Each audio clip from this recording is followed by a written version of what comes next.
to destroy college sports and colleges. And I'd like to see you go back to where you were, enhance it a little bit through some compensation, and let them take you to court, because no matter what you do, you're going to be sued. You can do 100, you could give everybody everything, and you're going to end up back in court, and you'll probably have a judge that doesn't know a damn thing, and it's a mess. It's a mess. And I don't know whether or not that decision was appealed. Was that decision ever appealed? Does anyone know? Because I heard it was not appealed. I believe the House settlement is being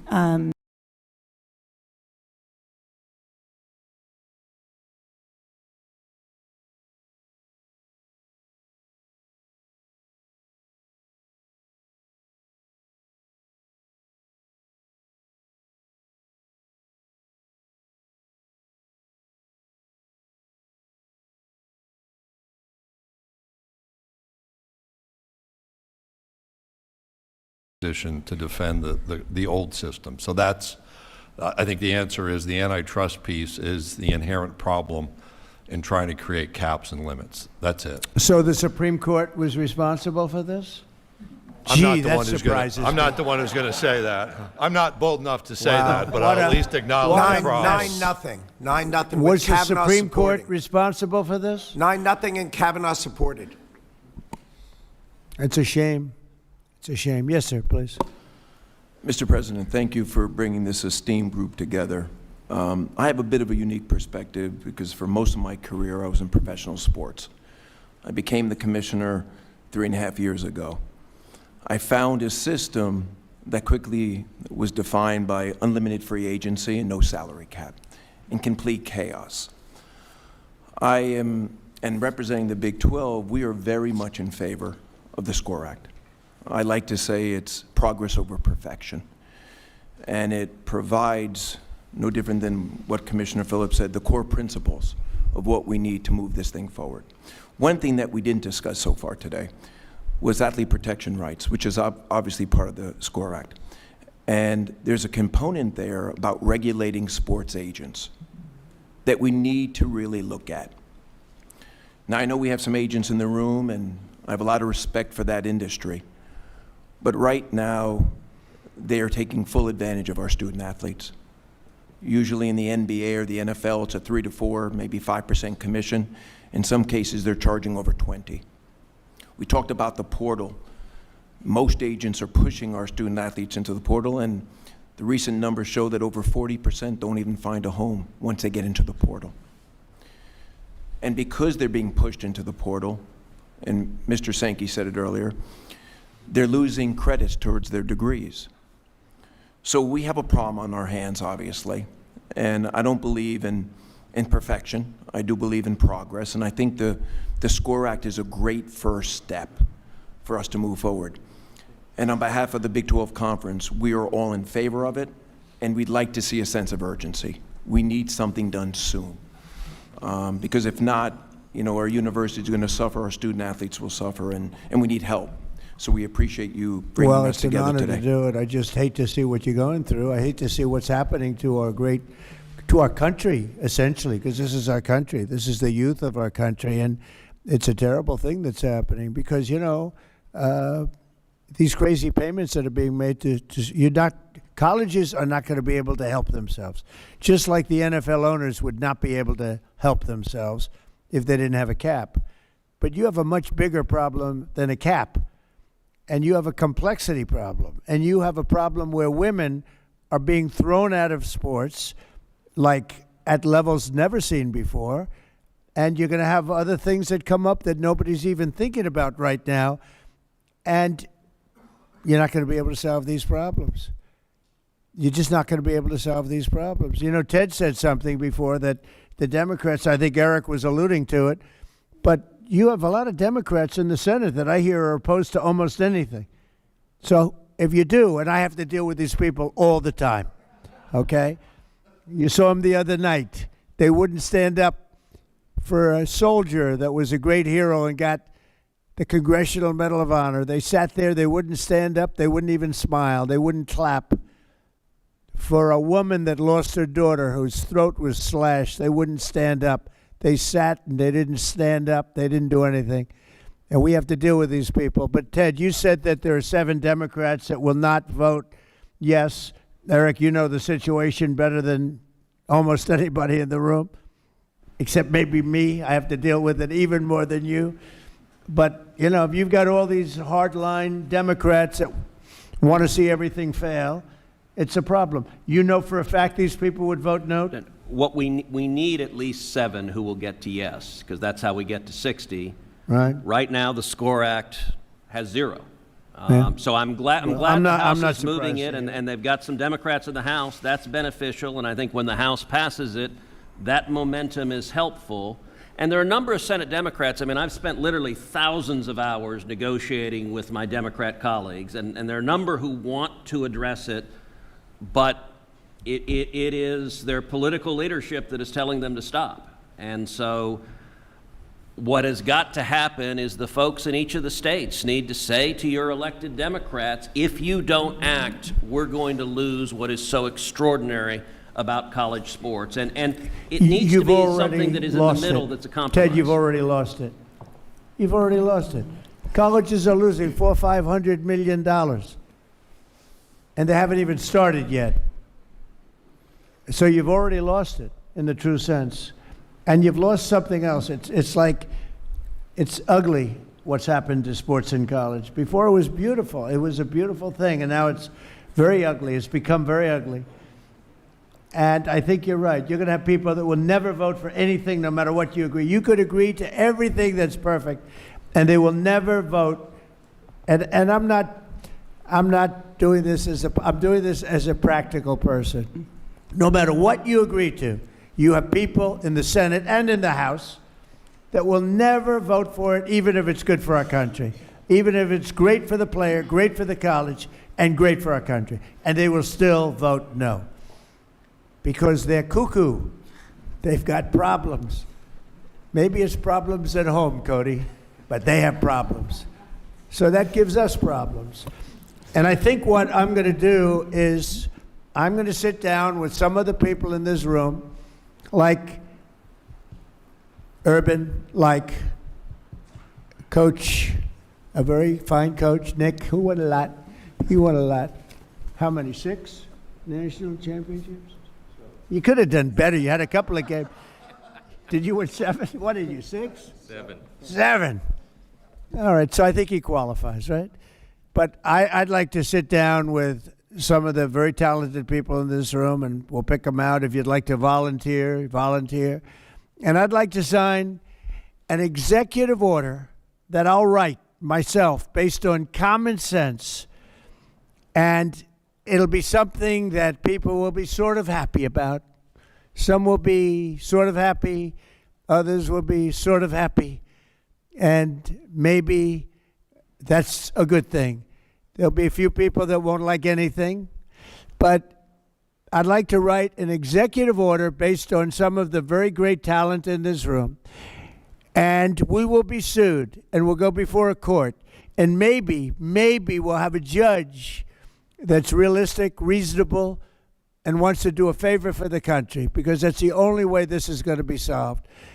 So I'm going to sit down, and I'm going to write an executive order based on many of the statements made today, many of the statements I've been hearing over the last year about what a disaster this is for colleges, for the players, for the families, ruining everything. And we're going to do a very well thought out executive order. A lot of you are going to be involved in that. All of you, anybody that would like to, just let me know. And that'll be placed before the courts, and hopefully a judge who's a real judge, a compassionate judge, and a judge with common sense will get it approved. And maybe it won't, and maybe it won't hold up. Maybe they'll say you can't do an executive order, in which case you say welcome to the court system of this country, which has gone totally out of control, and maybe not. But that's the only way you're going to get this done.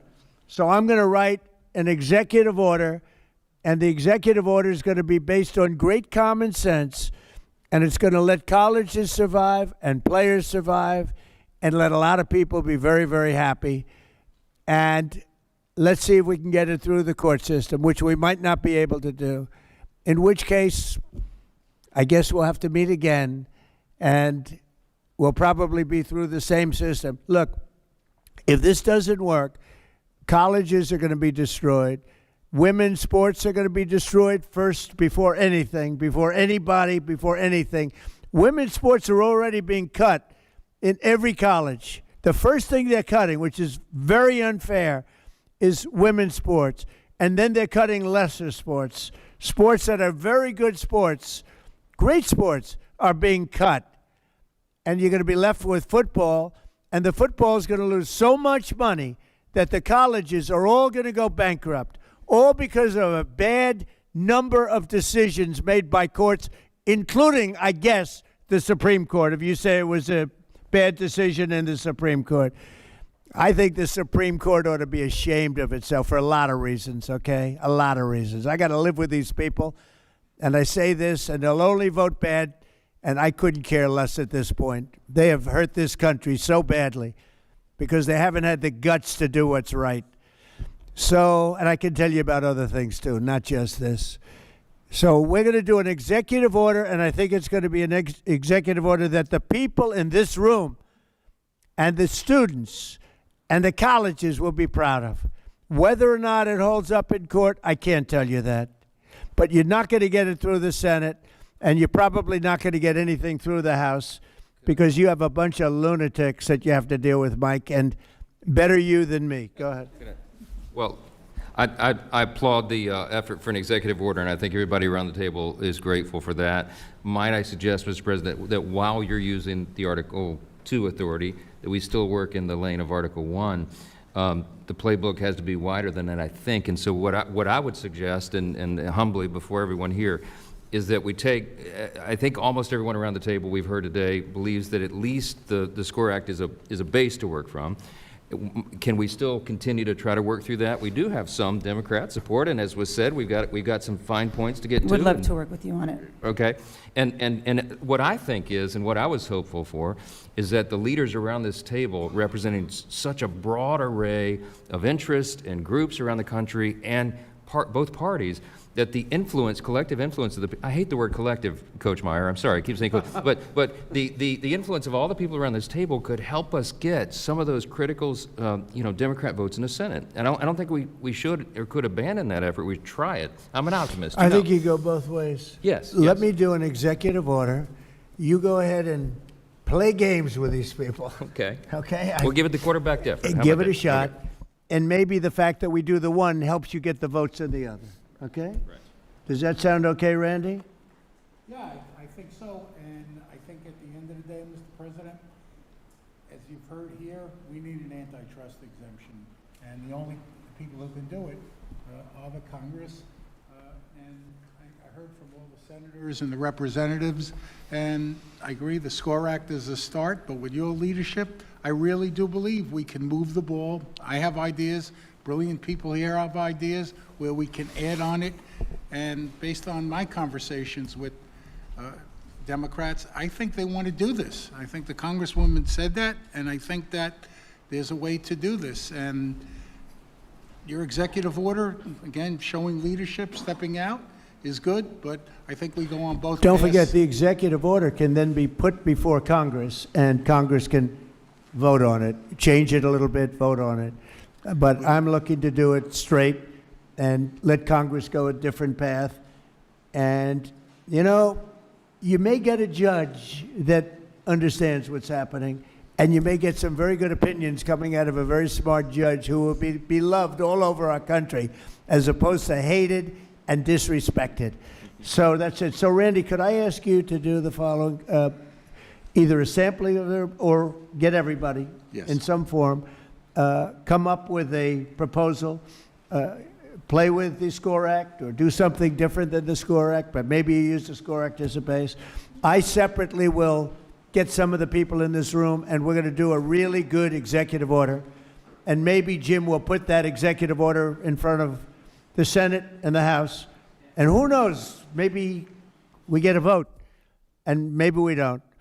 But I'm talking about not even going before the Senate and the House, just having an executive order where we'll be sued, and we'll go before the courts, and here we go again. But I think at the same time, you go down a separate track. Is that all right? Okay? Is that okay? Good. Other than that, we've had a great time. Can I? The press will take one or two questions, please. Thank you, President Trump. It sounds like the Russians are helping Iran target and attack Americans now. That's an easy problem compared to what we're doing here. I mean, but can I be honest? It's just, I have a lot of respect for you. You've always been very nice to me. What a stupid question that is to be asking at this time. We're talking about something else. Can we keep this maybe a little bit? Go ahead, please. Thank you, Mr. President. My question is for eligibility. As you know, my son, Joe, is a high-level D1 athlete, third-year relief pitcher, University of Maryland. How would I know that? He said, as you know, I didn't even know who the guy is. That's all right. Well, the eligibility thing As you know. is a disaster in the NCAA. You have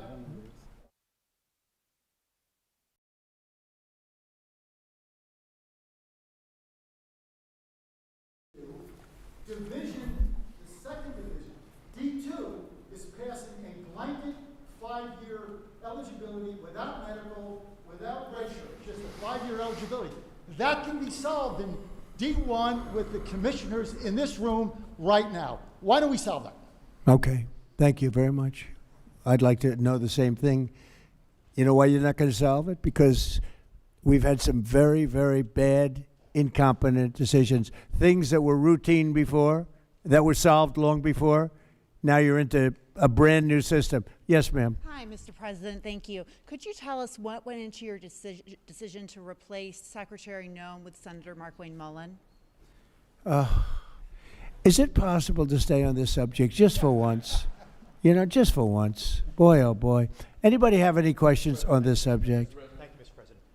What is your timeline for either the executive order that you just mentioned or the legislation that the members I of will Congress have an mentioned? executive order within 1 week. Well, And would it'll it be take very, effect before it'll the be fall very semester for colleges and all universities? encompassing. And we're going to put it forward, and we're going to get sued, and we're going to see how it does, okay? But I'll have an executive order which will solve every problem in this room, every conceivable problem, within 1 week. And we'll put it forward. We will get sued. That's the only thing I know for sure in life. And we'll see how we do in the court system. Would it take effect, sir? But the before courts have destroyed, the courts, Yes, sir. think about it.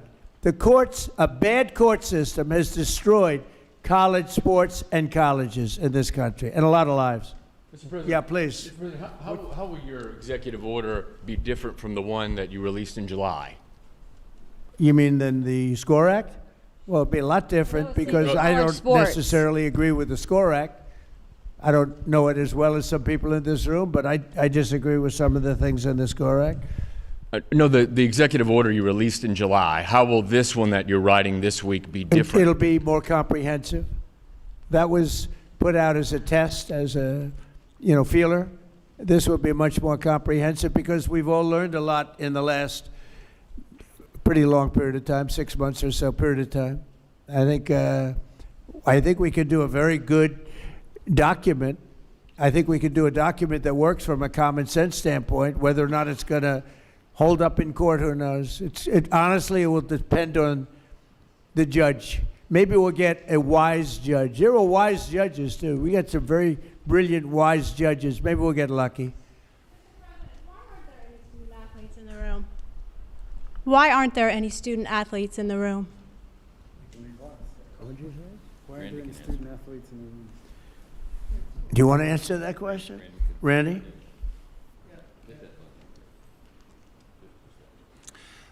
We've made it clear, and I thought I said it before, that we have agents here. There are a lot of student-athlete groups. There's a limited room here, and after this meeting, we intend to talk to all of the interested student athlete groups to get their input, because this can't be done without them. But at the end of the day, we had to kick this off and start it. This is the beginning. This isn't the end. I've talked to a lot of people who represent student athletes, and there are certain interest groups that I'm sure would have liked to be here, but they'll have their opportunity. They're very well represented. You know why? Because people like Nick Saban and Urban Myers and some of the people, all the people that I know in the room, and the people probably that I don't know, they all care very much about the student athlete, more so than they care about themselves. So I think they're really here in that sense. They're represented very well. Peter, I'll give you one more chance, because that was a bad question you asked before. Go ahead. We've already got a lot of I sound don't want to bites leave him in the about lurch the like sports. Can I ask one off topic? that. On topic, On topic. Okay. which is unusual for you. Go ahead. Thank you. What is motivating you to do this right now? Because there is a lot of other stuff going on in the world. Right, that's right. There's a lot. We're doing by the way, in Iran, we're doing very well. Somebody said, how would you score it from 0 to 10? I said, I'd give it a 12 to a 15. Their army is gone. They're just about, look, their navy is gone. Their communications are gone. Their leaders are gone. 2 sets of their leaders are gone. They're down to their 3rd set. Their air force is wiped out entirely. Think of it. They have 32 ships. All 32 are at the bottom of the ocean. Other than that, they're doing very well, Coach. Very well. We're doing, our military is doing phenomenally. That's the big thing for this week. We seem to have a new thing every week, but the situation with a very bad and very sick group of leaders who were killing a lot of people. A lot of our people were being killed. They were being maimed. They were being destroyed with their bombs all over the place, planted in roads, and we call them the roadside bombs, walking around without legs, without arms, face blasted, killed many, many people. And we had a choice. We could take it and go on like that for years or do something about it. And we did something about it. And people are very impressed with our military, and they admire our military with what happened in Venezuela and what's happening now, what's happened with the B-2 bombers before this, where they took out the nuclear capability or potential of Iran. I think we're right now we're a country that's more respected than we've ever been respected before. I saw what was happening with college sports, and it doesn't sound very important compared to what's happening in Iran and other places, but it is very important to me. And if I can get it done, I'll get it done. Through a bad system, it's a bad system. Through a bad legal system, you want to know the truth, we have a situation that is almost unsolvable, and we'll see if we can solve it. And, Peter, the fact is we're talking about colleges that are going to go out of business by many, many colleges are going to be out of business. This isn't just about student athletes. This is about our whole educational system is going to go out of business because of this. So I understand what you're saying in terms of the level of importance, but to me this is very important. Very, very important. Thank you. Okay, thank you all very much. Thank you. Thank you, Mr. President. Thank you very much.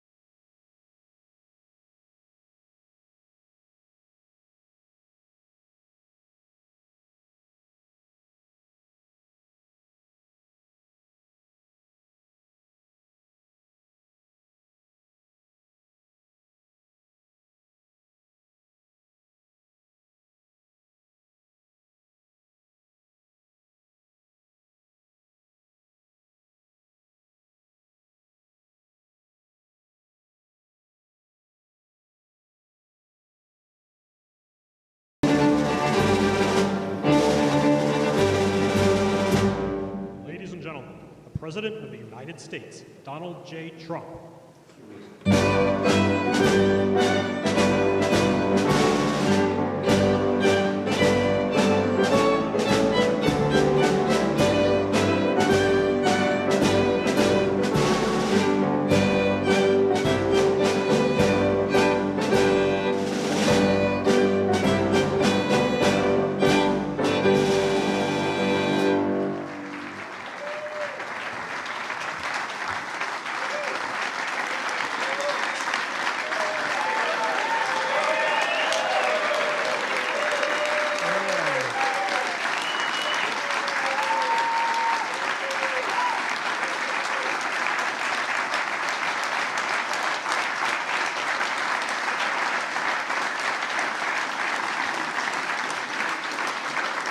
Clean, beautiful call.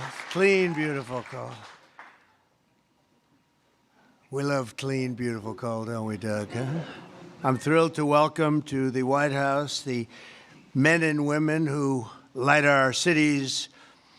And, you know, you do things that people don't even understand. There's so much. You do so much. You heat our homes, fuel our factories, and turn natural resources into American riches and dreams. Our amazing coal miners. Thank you very much, fellas. That's great.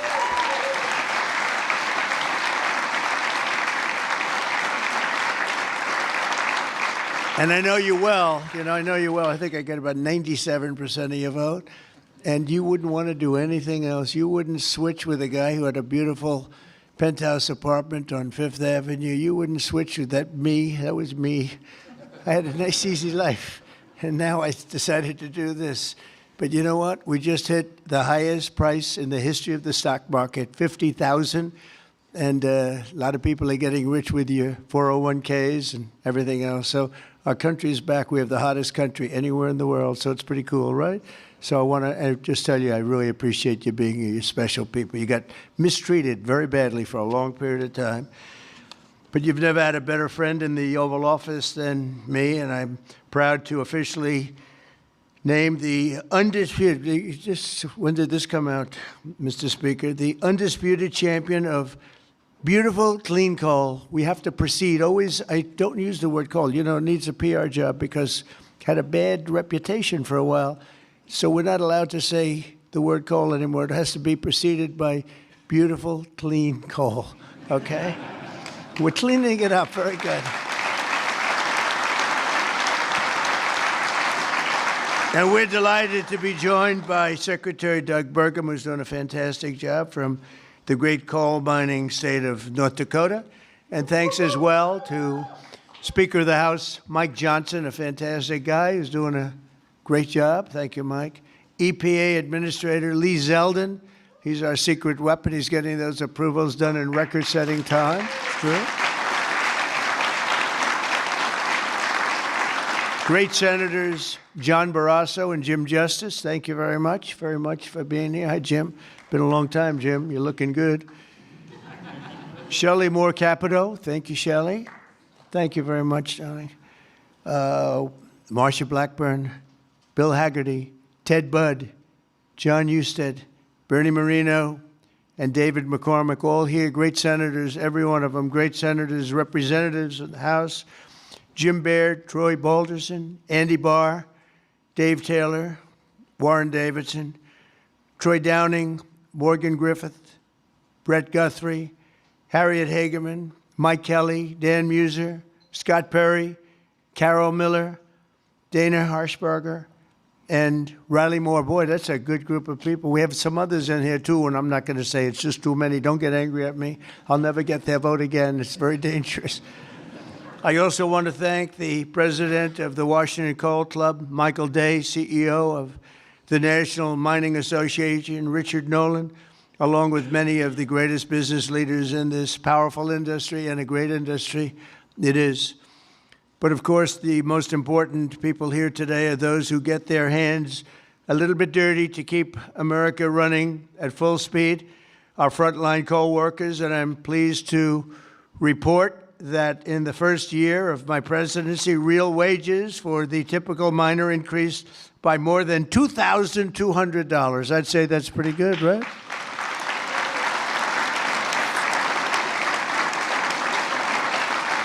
And I'll give you the bad news. It's the first time that that's happened in more than 27 years. All right? Those other presidents didn't take good care of you. They didn't take good care of you at all. They didn't realize what they had. The last time many of us were together, I signed a historic executive order to ensure that America's beautiful, clean coal plants would keep running when we need it most, and that's 24 hours a day in rain, sleet, and snow. You know, coal can operate when other substances can't. The Biden administration, he had no clue what he was doing. Shut down dozens of coal plants. They shut them down. Literally, it seemed like one a week, one a day. They were shutting them down left and right as fast as you could. They were paying people to shut down a coal plant. And if we had stayed on the ruinous path, we would have seen mass suffering and rolling blackouts all over the country. We would have had blackouts right now all over the country. We would have had a country that, worse than blackouts, every other thing would have been wrong with it, too, with all of the horrible things that took place at our border. And right now, our border is 100% secure. First time in the history of our country, actually. And you see it all the time. So instead, when large parts of our country were hit with winter storms, it was coal that kept the power on, and it was coal that never was bothered by cold weather, warm weather. It's never bothered by anything. It just keeps on chugging, right?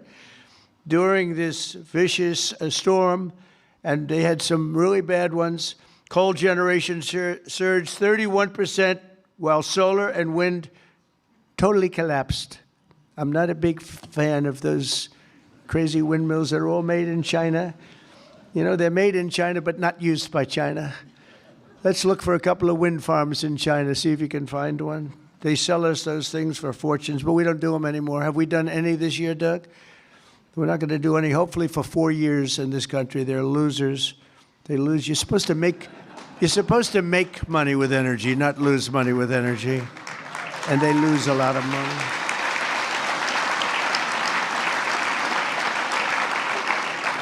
And by the way, they're all over Europe. And, you know, I was recently there, and it's not recognizable what they've done to their beautiful fields and those beautiful, beautiful scenic areas. And they put those wind turbines all over the place, and they're chugging, chugging, chugging, not doing a damn thing except every time it goes around, it loses a fortune. It's horrible. They've lost their way. Not recognizable. And then I wonder why they don't like me over there. But you know who likes me over there? The people like me over there, I can tell you, because they know I'm right. More than 200 million Americans across 35 states were impacted by the storm, and the only reason most were able to take a hot shower was thanks to the power provided by the most reliable, dependable, and really dependable form of energy that we have, and that's clean, beautiful coal. Biden and the radical left wanted to abolish coal. They did everything they could, everything possible. But on day one of this administration, I ended the war on coal. We terminated the Green New Scam, and we withdrew from the unfair, one-sided Paris Climate Accord. That was another beauty we had. We paid $1 trillion. Nobody else had to pay 10 cents. Already, I've saved 74 coal power plants from crushing restrictions and closures that would have been forced to shut down in the very immediate future. And today, I'm proud to announce that the Tennessee Valley Authority is taking action to save 2 major coal plants in Tennessee. Tennessee Valley Authority.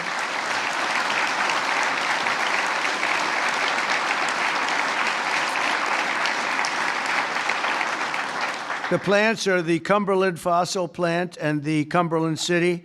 It's in Cumberland City. It's a big, beautiful thing that they just wanted to shut down. You know, the Tennessee Valley Authority has gone in a very stupid, very bad direction. The head of it, it's considered sort of semi-private. It's supposed to be semi-public, but it's semi-private. It's the highest paid government-type official in history. I think they pay them $10 million a year. They're paying them $10 million. I think the Speaker of the House wants to resign and head the Tennessee Valley Authority. And he could do a much better job, I can tell you that. Is that right, Doug? They pay him $10 million a year. Can you believe it? Well, Trump is on the scene now. We're going to make his life miserable. $10 million. I wonder what he got before he got that job. Probably making $150,000, right? And the Kingston fossil plant in Harriman, Tennessee, so they're going to remain open and they're going to be vibrant. They're going to be improved, built up, and continue to do all the things that they do. These two plants were slated for termination, but we're going to save over 450 jobs by keeping them going and going strong. In addition, I'm directing the Department of Energy to issue funds to coal plants in West Virginia, Ohio, North Carolina, and Kentucky to keep them online and keep those plants open. Right, Jim?